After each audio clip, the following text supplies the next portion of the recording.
East of Los Angeles, a calm holiday weekend is shattered by a devastating explosion. A neighborhood is destroyed.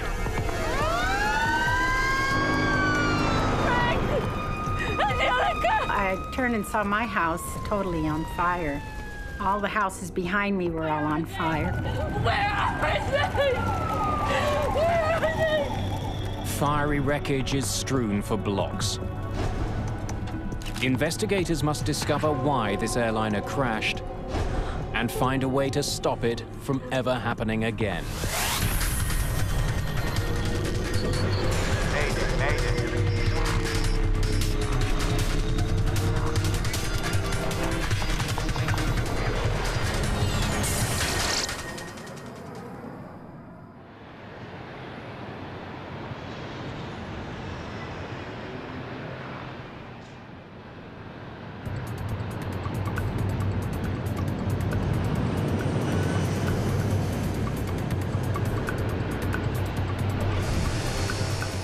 Los Angeles International Airport, LAX, is one of the busiest in the world.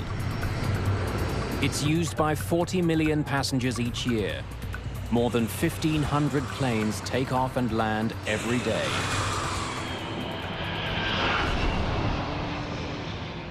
It's August the 31st, 1986, Labor Day weekend.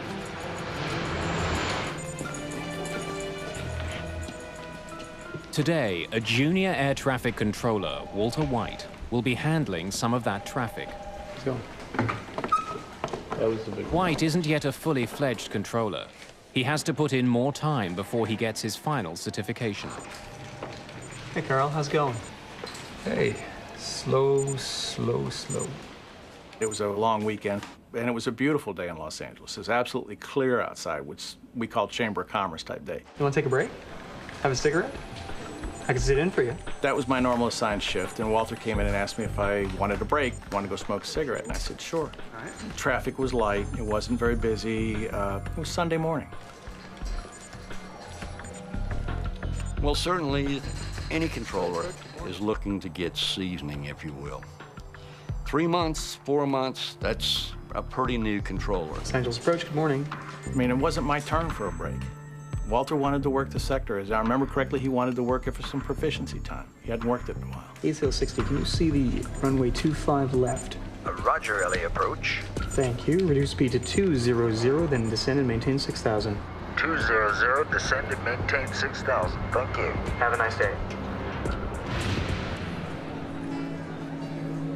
Several hundred kilometers to the south, passengers are boarding an Aeromexico DC-9.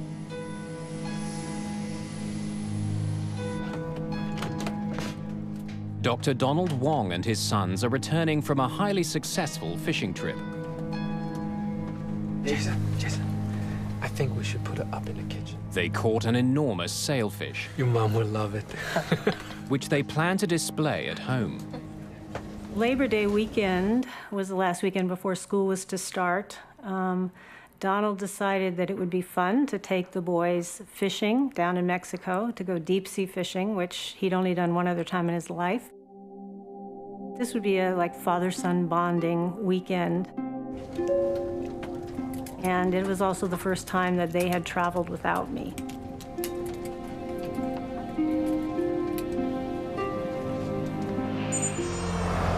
Just east of LA, the suburban city of Cerritos wakes up slowly.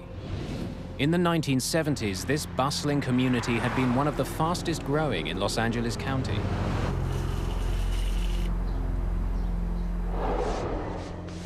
My husband had been working out of town all week, and he was coming home for the weekend. And that Sunday morning, I decided, let's just stay home, not go to church. I'm gonna go out and get your favorite things for a good breakfast.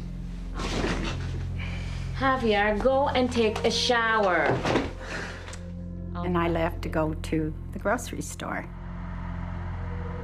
In the home was Alex. He was 14. His twin sister, Angelica. She was asleep. He was asleep still. And Javier, that was my 16-year-old, and my husband.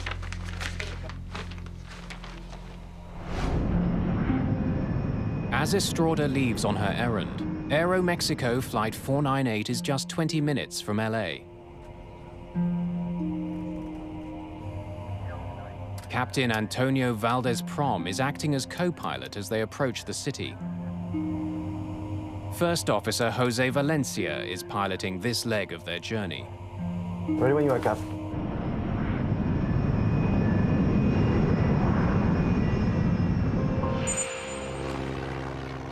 About 22 kilometers south of LAX sits the Torrance Airport. Operating in the mammoth shadow of LAX, Torrance serves private planes and amateur pilots. It's one of several small airports that operate near LA, a region that has over 6,000 weekend flyers. Fuel set. At the end of a busy summer, William Kramer, his daughter Caroline, and wife Kathleen are finally taking to the skies. Piper 4891. All clear for takeoff. Good morning, Piper 4891. This is Torrance Tower. You're clear for takeoff from runway 5. They're heading to Big Bear Lake. Los Angeles approach, depart Sealed Beach, heading 320. Expect a visual approach, runway 25 left. Report airport in sight. Thanks. Walter White's job as arrivals controller is to make sure incoming planes keep well clear of each other. He's directing them to land on one of two runways. Aerial approach, runway 25 left. Thank you. Southeast of LAX, the crew of Aeromexico Flight 498 is still a few minutes from their first contact with Walter White. But in the skies above Los Angeles, a deadly series of events is about to unfold. Dozens of people who have never met will be bound together forever in a tragedy that will affect everyone who flies. Airspeed.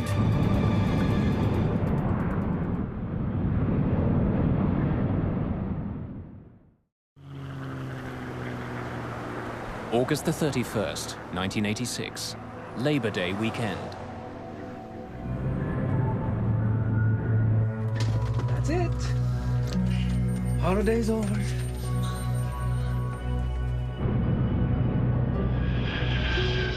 PSA 1765, 12 plus, 1 mile southbound. It's not a busy morning, and one by one, arrivals controller Walter White guides his planes in safely. Report airport in sight. At 11:47 a.m., he gets his first call from Aeromexico Flight 498. Los Angeles approach. Good morning. This is Aeromexico 498. Aeromexico 498, Los Angeles approach, 25 left, final approach course. Do you have information? Aeromexico Flight 498 is now officially inside what's known as the Terminal Control Area, or TCA. Sometimes referred to as the birdcage, the TCA is a complex piece of three-dimensional airspace around the airport. It's restricted airspace that's normally found around heavily congested airports or hub airports where the traffic density is extremely high and you need to control the access into and out of that airspace. Aeromexico 498, traffic 10 o'clock, 1 mile northbound, altitude unknown. Roger 498. Aeromexico 498, reduce speed to 190, then descend and maintain 6,000. As the Aeromexico plane descends, William Kramer and his family continue climbing.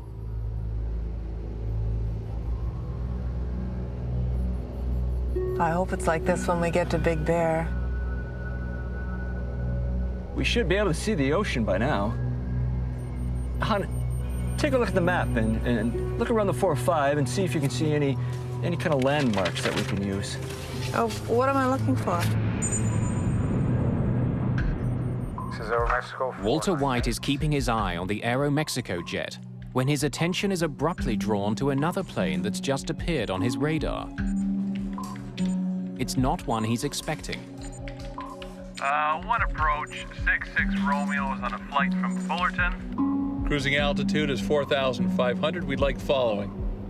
The pilot of a small Grumman Tiger asks White to help guide him through the crowded terminal control area. Pilots are supposed to contact LAX approach before they enter the controlled airspace. This pilot could be in the path of incoming traffic. But before White can deal with the private plane, he gets a call from the Aeromexico DC-9. What speed do you want? We're reducing to 290. No. To 190. Okay, you can hold what you have, sir. White decides to give the Aeromexico jet the runway closest to their gate. Change in plan, sir. Stand by. Roger, 498. With the DC-9 on hold, White turns to the intruder. Grumman 66 Romeo, squawk 4524. Remain clear of the TCA. White tells the pilot of the Grumman to use a unique radio channel. But he seems confused. 4, 5, what were the other two numbers? 4524. Grumman 66 Romeo, are you at 4,500 now? Negative, we're at 3,400 and climbing. Okay, you are right in the middle of the TCA, sir. Grumman 66 Romeo, I suggest in future you look at your TCA chart. You just had an aircraft pass right off your left above you at 5,000. And we run a lot of jets right through there at 3,500. Well, what do you suggest I do now? As the crew of Aeromexico Flight 498 continue to close in on the airport, Landing lights. their DC-9 is rocked by a violent shudder. Bugs, altimeter bugs. What was that? Aeromexico 498, Los Angeles approach. First Officer Valencia tries desperately to control their dive.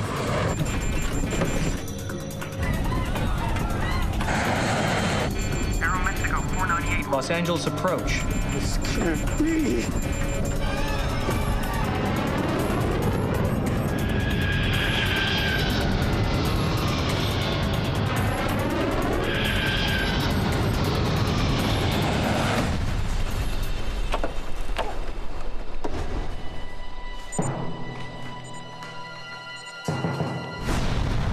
I saw a huge explosion, just the red, vibrant colors of a fire, just huge explosion, like the way a bomb might hit the ground. White is getting no response from the Aeromexico jet. Aeromexico 498, Los Angeles approach. And now he can't find it on his radar screen. I'm sitting there talking with the two departure controllers and not really thinking. I hear Walter say something like, I think I lost one. Aeromexico 498, Los Angeles approach. That immediately got everybody's attention. So I looked at the radars and could hear him calling Aeromexico 498. Called him several times on the radio. Where was Aeromexico? At this point, we weren't absolutely sure what had happened. White calls to an incoming jet for help. American 333 Heavy. I want you to take a look around at 11 o'clock. I just lost contact with a DC-9. Let me know if you see anything down there, please. 11 o'clock, 5 miles. What altitude? He was last assigned 6. He's no longer on my radar scope, American 333 Heavy. Okay, I see a very large smoke screen off on the left side of the aircraft, about 11 o'clock. Nearby, an engine from a local fire station had been on a training exercise led by Fire Captain Larry Hambleton. All of a sudden, one of the firemen tapped me on the shoulder and said, there's a big column of smoke, off to our left. So I picked up the mic and made a guess at the address. Responding to a large fire north of 91, north of Carmenita. They came back and said, well, we've got a report of an airliner down. So I upgraded the response to basically triple what I initially asked for. I'm calling for a third alarm and 2 air squads east of 183 in Carmenita.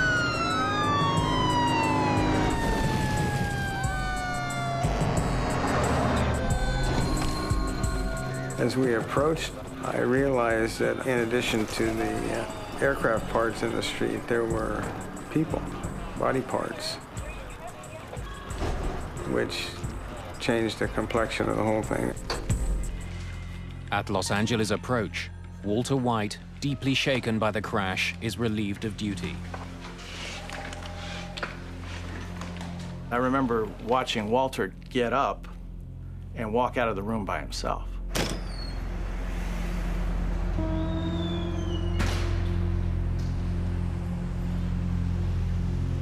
And, you know, something inside of me was just, you know, saying, this is not right, this is not right. Somebody's got to go with him. Tony, he can't go out alone.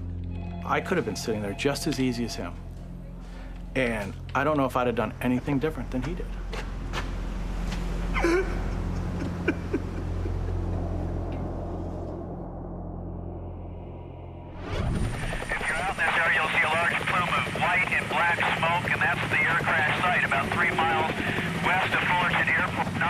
Helicopter news crews are quickly on the scene. Using for medevacing.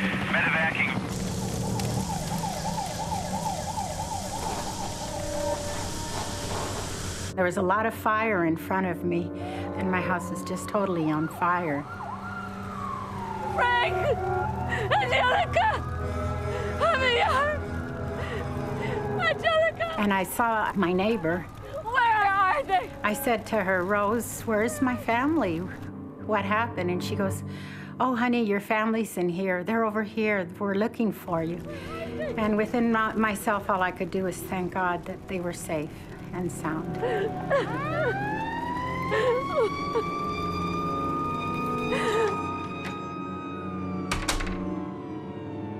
She took me into her home, and I saw Alex. Alex! Alex!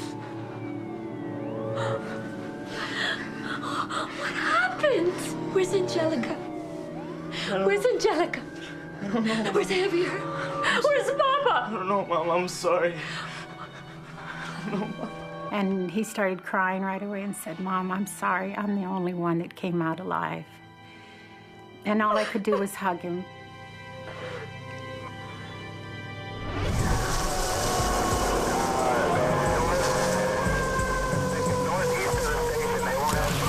Pieces of fuselage have torn through nearby homes, setting them on fire. The tail section of the jet has been catapulted more than a block from the crash site.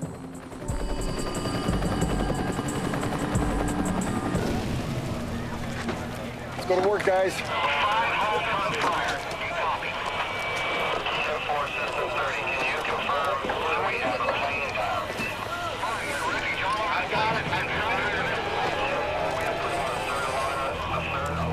I don't think I ever saw a whole human being. I gave him the job of finding body parts and wrapping them or covering them with yellow rescue blankets. No matter where it was, ever so small or whatever, you know, a hand or a torso or a leg or whatever. That became life to us. It was treated with respect. My memory of the incident is in a muted shade of brown. It's not black and white, it's not vivid color. You know, the grass isn't green, you know, the houses don't have paint. It's all some muted brown shade. And I'm told that that's my brain's way of taking something violent and horrible and softening it a little bit so I can live with it and deal with it. This neighborhood has just been torn apart. Yellow sheets mark the bodies. I count 1, 2, 3, 4, 5, 6, 7, 8, 9, 10, 11 bodies right now. Oh, gosh. This neighborhood has just been devastated. 16 houses have been damaged, many of them completely destroyed.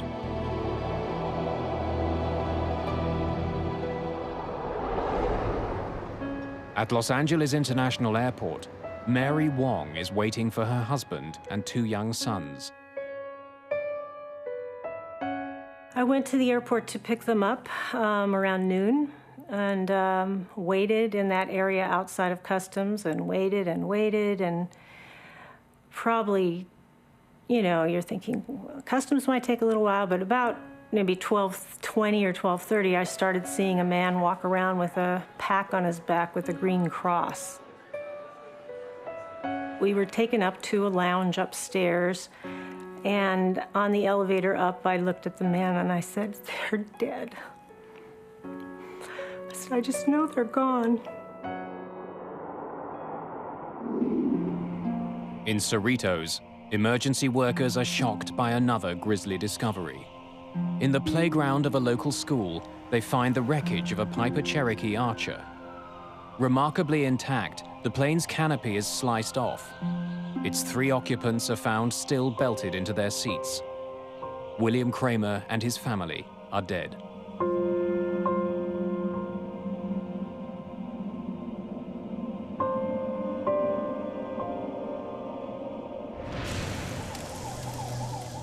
All the passengers and crew on Aeromexico Flight 498 are also dead.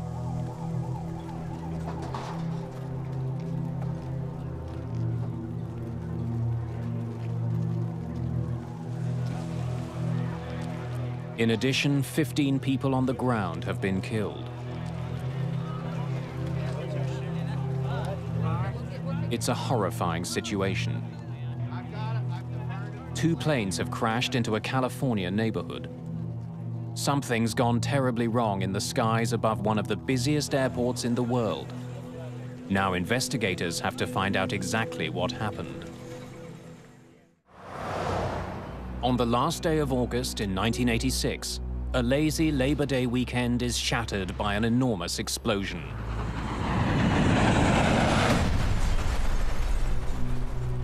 "82 people are dead. 15 people on the ground have been killed. Another 67 have died in the tangled wreckage of the 2 planes involved.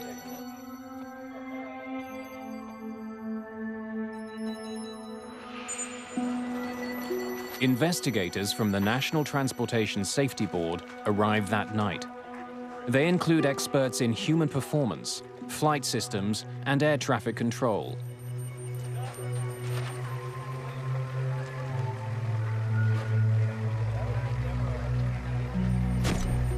From the beginning, investigators are focused on the fact that there are 2 planes on the ground. It suggests a disturbing conclusion, that this was a mid-air collision.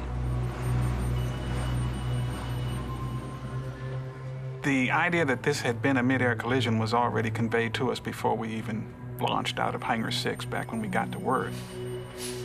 They saw 2 wreckages coming down, and that's the way it got conveyed to us. With that idea in mind, John White and his team must painstakingly examine the wreckage. It's more of now documenting where the major pieces were, and then looking at the pieces to see if you can determine how the aircraft, at what angle the aircraft may have come together at. Propeller marks on the tail of the DC-9 and paint from the Piper Cherokee reveal how the planes crashed. It looks like the Piper collided at the tail section of the DC-9, and the horizontal stabilizer came off. And once that happened, you could no longer control the pitch of the DC-9. The descending DC-9 and the climbing Cherokee met at a 90-degree angle. Their combined speed was 450 kilometers an hour. The impact tore off the airliner's tail section. Discovering how the planes collided is the first step. The more important question to be answered is why. To piece together the tragedy, investigators examine the DC-9's flight data recorder. It helps them pinpoint the exact location and altitude of Aeromexico Flight 498. The DC-9 was inside the terminal control area, the controlled airspace of the Los Angeles airport.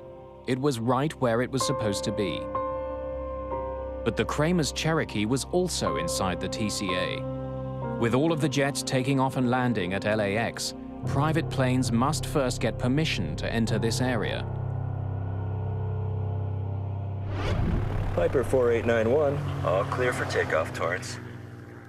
William Kramer was a newcomer to Los Angeles, but investigators learned that he was well aware of the limits imposed by the TCA. He knew that it was restricted airspace. And in the cockpit of Kramer's Cherokee, the confirmation. Investigators find a map of the Los Angeles terminal control area. Investigators make another puzzling discovery. They learned that the Kramers' proposed flight plan took them from Torrance to Long Beach, then up to Ontario, and finally to Big Bear Lake at a cruising altitude of 3,000 meters. That plan keeps him well out of the TCA. The fact of the matter is that the Cherokee flew into the TCA and hit the DC-9 in restricted airspace without a clearance. So how had Kramer flown into danger? And why hadn't he let anyone know?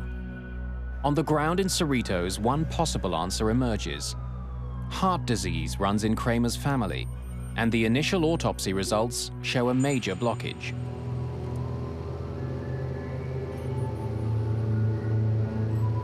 Are you all right, Bill? Yeah, I'm fine. Kramer may have suffered a heart attack on the flight, leaving the plane without a pilot.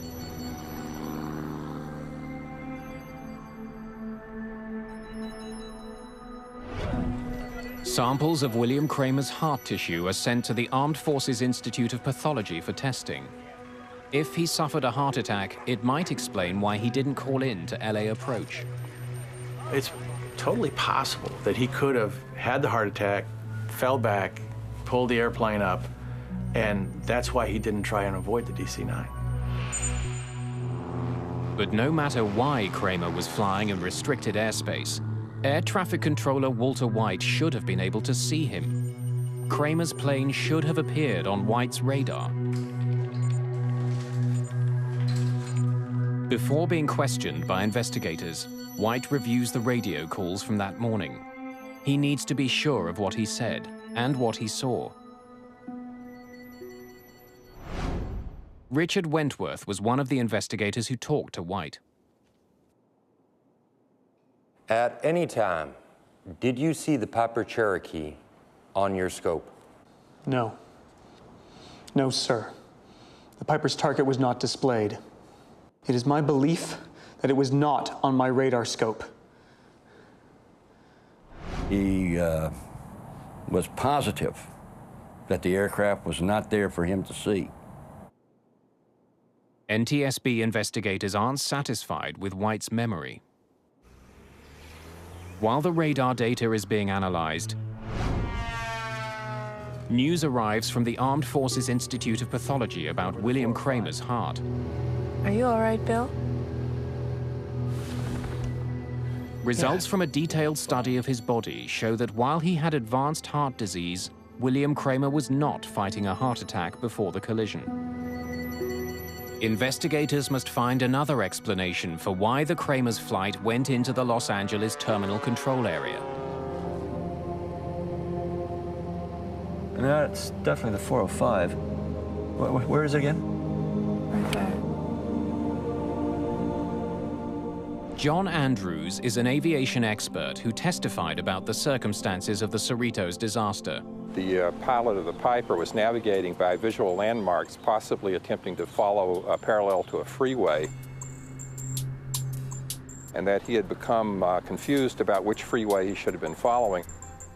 New to California, perhaps bewildered by the tangle of freeways below him, Kramer may have flown into the terminal control area without knowing it. There are no lines on the ground that says the TCA starts here and at this altitude. You have to look at a chart, you have to interpret that. Investigators are now confident they can explain why Kramer was inside the controlled airspace of the TCA. But when he finally gets a look at the air traffic control radar record, Richard Wentworth is convinced that Walter White should have been able to see the Piper.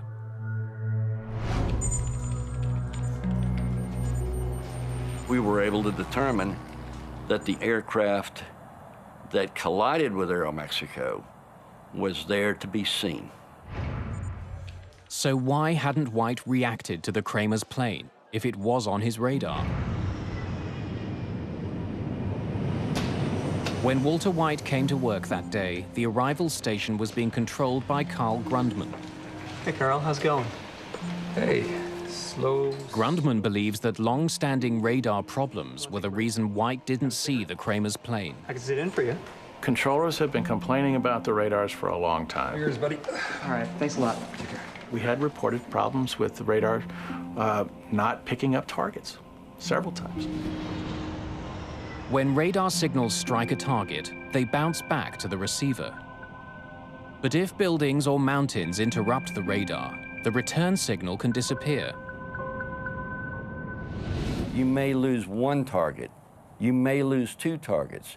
It may not be presented for one sweep. Did you see the Piper Cherokee on your scope? No, sir. But that doesn't mean that the target isn't there. A blind spot is only an instantaneous thing. It's not a continuous thing. I think I lost one. There were also holes that were just because the radar was old.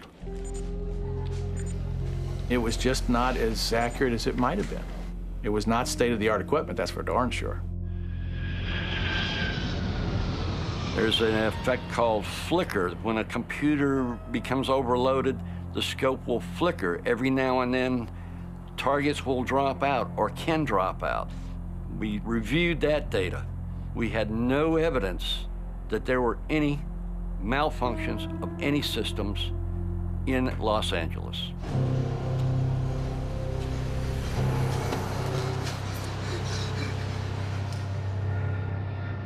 There is another possible explanation. If the Cherokee had appeared on the radar, White still could have missed it. Investigators focus on the other plane in the sky that day, the Grumman Tiger. Private planes are required to contact air traffic control if they're entering the terminal control area. But the Tiger was already deep into the TCA before it radioed Walter White. One approach, 66 Romeo is on a flight from Fullerton. Cruising altitude is 4,500. We'd like following. Grumman 66 Romeo, are you at 4,500 now? Negative. We're at 3,400 and climbing. Okay, you are right in the middle of the TCA, sir. There was an aircraft that was east of the airport, which he became involved in. That was what they called a violator. Grumman 66 Romeo, I suggest in future you look at your TCA chart. You just had an aircraft pass. The problem with the conversation between the controller and the pilot of the Grumman is that it went on too long. Why were you so mesmerized by the Grumman? I thought he posed a risk. This occurred during a critical time at which the two aircraft to the southwest of his display, which was the Aeromexico and the Cherokee, were merging. But even if the Cherokee's signal did appear on White's radar, and even if he had seen it, investigators discover that White still would not have had all the information he needed. Radar signals only show controllers that a plane is in range. Transponders on planes can broadcast other information, including height and speed. But at the site of the Cherokee wreckage, investigators discover the plane's transponder is a basic model. It only sends out information on the plane's direction. It provides no information about the plane's altitude. So these controllers were pretty much used to seeing a little triangle which represented a VFR aircraft with no altitude readout, traversing all over the place. And unless they learned firsthand from the pilot, they had an expectation that the aircraft would not intrude into that airspace. Grumman 66 Romeo squawk 4524. Investigators believe that White's divided TCA. attention, perhaps made worse by an older radar system, explains why air traffic control never warned the DC-9 of the danger posed by Kramer's Cherokee. Any landmarks that we might be able to use as a visual. But there's another mystery that hasn't been solved. Studying the radar records from the day, NTSB investigators are startled by what they find. Neither the crew of the DC-9 nor the pilot of the smaller Cherokee took any evasive action before the crash. Both pilots appear completely unaware of each other. Definitely the 405. Why hadn't the pilots of either airplane reacted? visibility was over 20 kilometers. How could two planes collide in the clear blue sky? To try to get a better sense of what was happening inside the Aeromexico cockpit, investigators listened to the airplane's cockpit voice recorder. Los Angeles approach, this is Aeromexico 4. The flight crew had put Walter White on their overhead speakers. The microphone for the cockpit voice recorder was right beside the speakers. Depart Sealed Beach, heading 320. Much of what the pilot said was drowned out by White's voice. Reduce speed to 200, then descend and maintain 6,000. Altimeter bugs. The radar information paints a puzzling picture.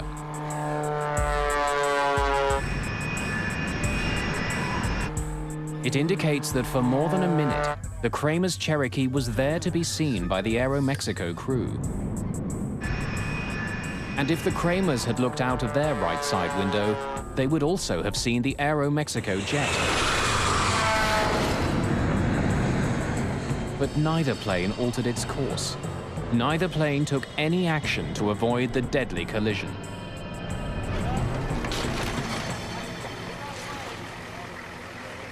Investigators believe that if William Kramer was indeed lost and using the freeways as a guide, he might never have seen the approaching DC-9. The window he would have been looking out of was the pilot's window. But the DC-9 was coming from the other direction. A visual landmark that I can... This would have been a very unfortunate situation because the DC-9 was approaching from the far right side and in fact could only be seen out the passenger's window, which was on the right side of the aircraft. For the crew of the DC-9, the very size of the much smaller Cherokee could have prevented them from seeing the plane before it was too late. In some cases, when the small aircraft is closing very rapidly, by the time the aircraft becomes large enough for you to easily see it, it's almost too late to avoid the collision. The FAA generally has taken a sort of as a rule of thumb that you need about 12 seconds in order to see an aircraft, decide that it's a threat, and then execute an avoidance maneuver.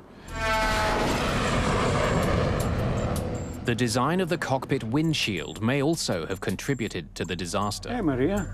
It's possible that during part of the approach, at least for one of the pilots, the aircraft was actually behind the center post, and unless the pilot moved his head back and forth to clear that airspace, unless he had a reason to do that, it's possible the aircraft was obscured during part of the time in which he might have had a chance of seeing the other aircraft. Ignition.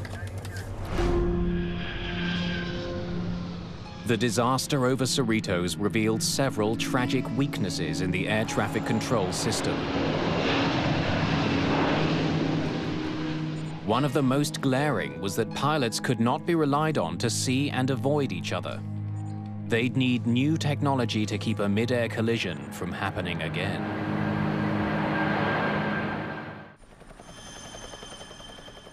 A small California neighborhood is rocked by a terrifying plane crash. The NTSB report makes it clear that there are glaring problems across the air traffic system.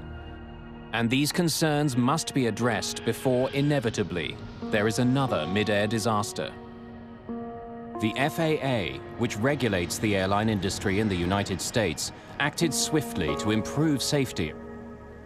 A new kind of transponder was required for smaller planes, the kind that might have helped air traffic controllers recognize that the private aircraft posed a danger.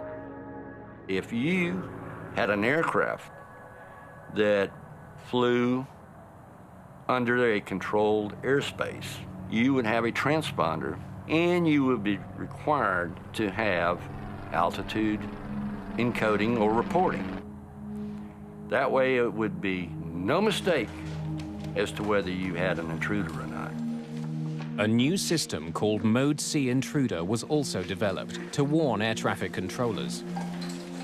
Mode C Intruder is an automated program that is now incorporated in all our major radar facilities, that if an aircraft should inadvertently intrude, the controller will now be given a visual and an oral alert, thus giving him time to provide a timely warning to the pilot. Seatbelts, engine ignition. Even for the most diligent pilot, the old strategy of see and avoid had serious limitations. Those limitations would be addressed with the most important innovation of all. The major technological innovation that came out of the Cerritos midair was the congressional mandate that all air carrier aircraft operating within the United States would be outfitted with TCAS, Traffic Collision and Avoidance System. John Andrews worked on the team that developed TCAS. The TCAS collision avoidance system, which was under development, quite possibly could have prevented this accident. TCAS gives the pilot a traffic advisory at 45 seconds before the potential collision. Hey, Maria. Everything okay back there? And then at approximately 25 seconds or so before the potential collision, a resolution advisory is given to actually tell the pilots to climb or descend to avoid the altitude of the other aircraft. See.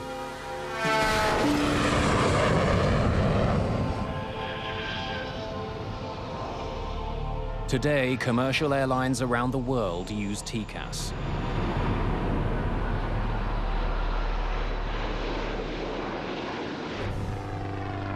The pilot of the Grumman Tiger, the so-called third pilot whose actions may have played a part in the crash, was eventually charged for flying into controlled airspace in a careless and reckless manner.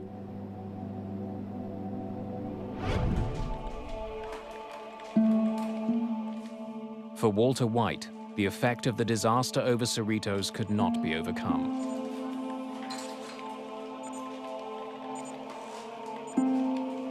Walter came back to the TRACON, and I think it was probably a month or so later. And I can't give you exactly how long he stayed there, but it wasn't very long. And he just got up and said, no, no thank you.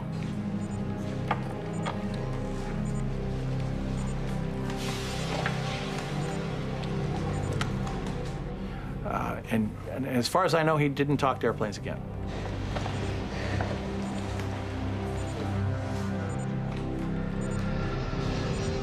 Within a year of the incident, the old radars at LAX were replaced.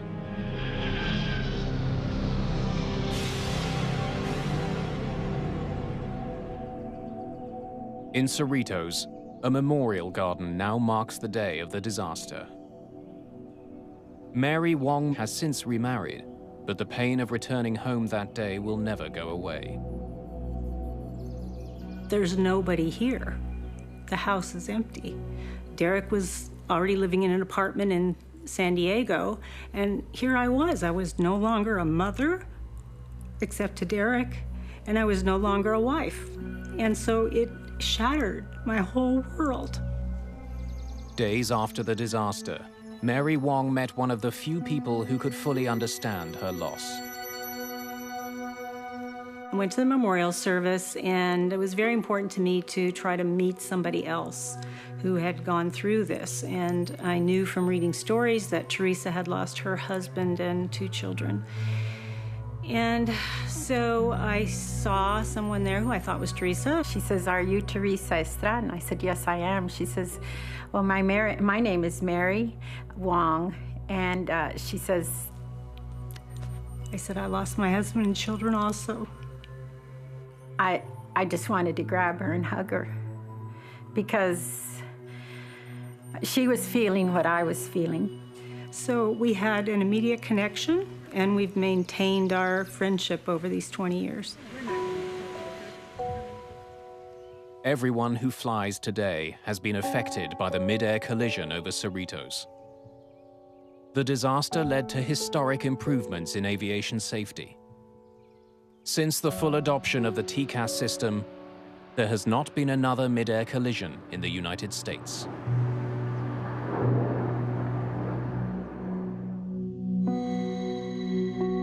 Can the team survive whitewater rapids and a severe lack of food? Find out on the 4th leg of their epic journey in brand new Ultimate Survival Alaska tonight at 9.